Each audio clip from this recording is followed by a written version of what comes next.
Welcome back to the Nine. At a time, gray divorce, couples over 50 ending long-term marriages is on the rise. One Bay Area woman tried something other than toughing it out or splitting up.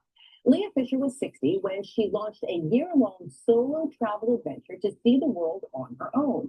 Her book, My Marriage Sabbatical, a memoir of solo travel and lasting love, shares how she and her husband stayed connected while pursuing their own dreams. Happy to welcome Leah Fisher to the Nine. Thanks so much for being with us. A lot of people get very scared when we talk about taking a break or a little bit of time apart. You're a psychotherapist. So first I'll ask you, why do we get so nervous when even the idea of being apart comes up? I think people have the sense that if we're separated for a long period of time, that must be a trial separation. And my experience with my husband was exactly the opposite. If either of us had been concerned about splitting up, I would not have left town for a year. To be there to make sure this works. Let's roll back to your decision here. Your husband was still very hard charging in his career. You'd had a long, productive career as a psychotherapist. And at age 60, you thought, I want something different. What made you decide to find that something different without dragging him along? That's just a great question. It had to do with generosity about each person's dreams. My dream over decades had been to live in other cultures and to travel without an agenda.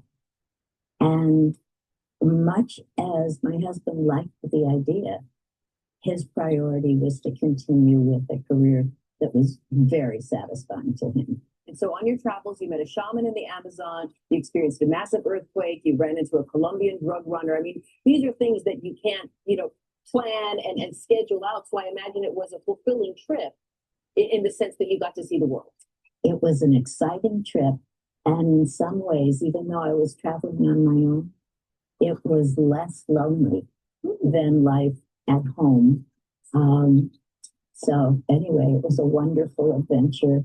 And I ended up feeling braver than I felt when I left. You used a word that struck a nerve here. You said it was less lonely than being at home with your husband. I remember back when my husband and I were getting married 20 years ago, I was talking to a couple in their early 60s, and I noticed that they were spending more time apart than usual.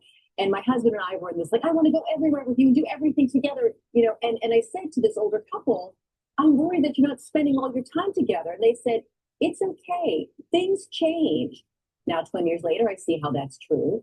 Tell me about the evolution that needs to happen with the same two people. Exactly. When you first get together, you can't think of anything you want more than to be together all the time. Yes. When you're raising children, one person wandering off would be a real, there would be nothing pleasurable in that relationship. The children leave. You have leftover dreams from earlier in your life or new ones that emerge.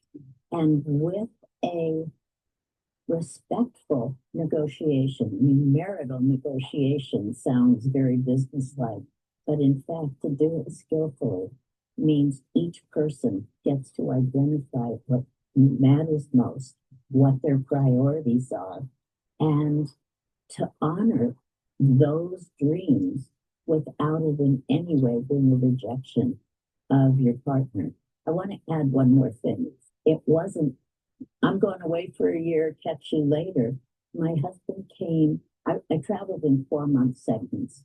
So after 4 months, each time I came home to remind my husband he was happily married and visit my children. Then he came and visited me for 2 weeks during each 4 months, and we had adventures together. And the relationship, the romantic relationship, was very much still on. This is not for fans of Friends, Ross and Rachel on a break. You were married the whole time. There was no taking a break from your love. I'm so glad you get it, because there are people who read my book and think, oh, this was a trial separation. Not a trial separation. The marriage was solid. It doesn't mean it was blissful, but it was solid. We made an agreement that this year apart could happen because of how committed we were to one another. And finally, were things better on the back end once you got home and all the years since? In an interesting way, I wonder if I can explain this.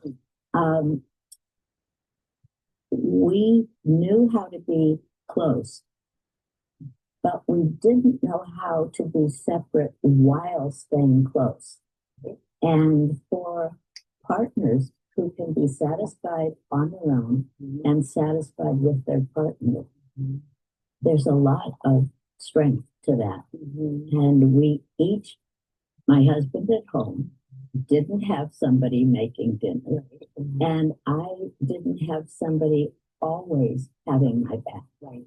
Right. And so it grows that appreciation that we can sometimes take for granted in a loving, committed relationship that spans decades. Yes. It's such a pleasure talking to you. The book really is beautiful.